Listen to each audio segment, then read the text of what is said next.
Have you ever been in a situation where you knew that you were worth a lot more, but you just didn't know how to communicate it? And because of that, you took the first offer on the table and regretted it later. Well, that stops now, because in this video, I'm going to teach you the psychology of negotiation. And once you understand the tricks of the trade, negotiations start to work in your favor. Hi, I'm Sumit Tripathi, your public speaking coach. And I help senior professionals as well as leaders speak with authority. So let's understand what makes a good negotiation. The first thing I want you to understand is the 20% rule. The 20% rule is simple. Let's say you were pitching for 100 rupees. I want you to add 20% to that before you pitch. So instead of pitching for 100, which is your original amount, pitch for 120.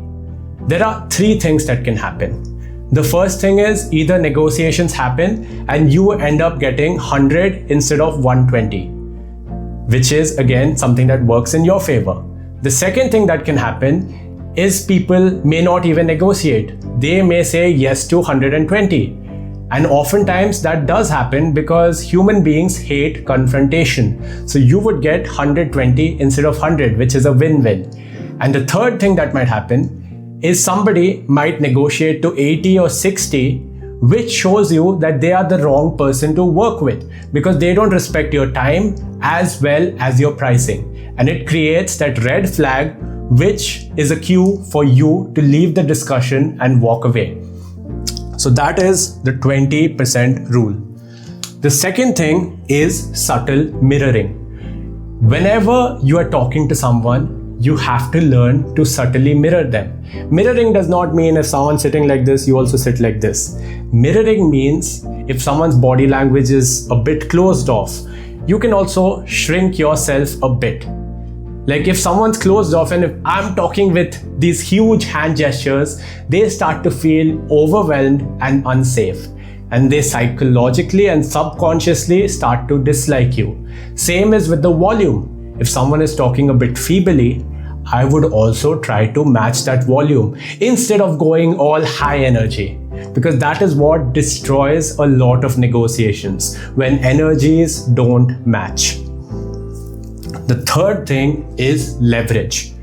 Contrary to popular belief, I believe leverage can be created, not through time, not through experience, not through skill, but through being specific. Like, let me give you my own example. There are so many public speaking coaches out there, but I specifically like to help introverted leaders who want to work more on the mindset aspect of communication so that they can build their public speaking ability. But I specialize in also helping them with the mindset and the internal work it takes to communicate effectively. This is not something I read in a textbook or I watched in a course. I experienced it in my own life. 10 years ago, I had extreme social anxiety and the wrong mindset. The moment I changed that, I worked on my internal beliefs. Communication became natural to me. I could speak confidently. I could speak with that energy. So internals, along with your externals like body language, voice and all, help you become a better communicator. So you have to understand what are some unique takes you have on your industry, which is based on your experience. This is what is going to build leverage. Once you figure out who you want to work with, and based on your experience, what is your unique take, combine them, you have leverage. Because there are 8 billion people on this earth, but there is just one you. And the fourth thing is the fish in the pond. I want you to close your eyes and imagine there is a beautiful pond in front of you, and there is just one single fish.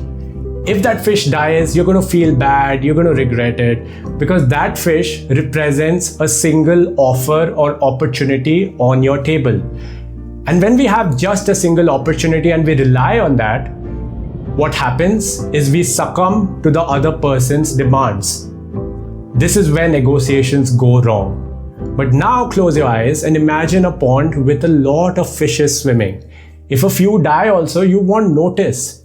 The pond is life, And in life, you're going to get a lot of opportunities, but you have to pick the right ones. Because if you waste your energy on the wrong opportunities, you cannot create space for those life-changing opportunities. So the most important rule of negotiation that I would like to share with you is always be willing to walk away. I will repeat again, always be willing to walk away.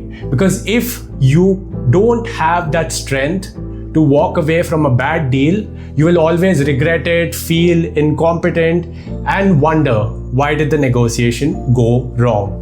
So if you're a leader or a senior professional who wants to speak with authority, then book a call with me and I would love to help you out.